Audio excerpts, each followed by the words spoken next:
शेवटचं मग लागतं काय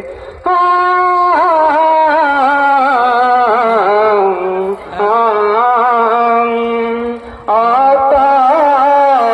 सावध सावधान समयोग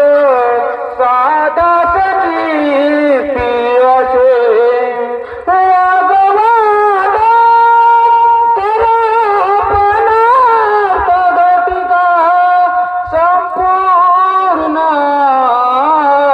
असे भावी सद्गुण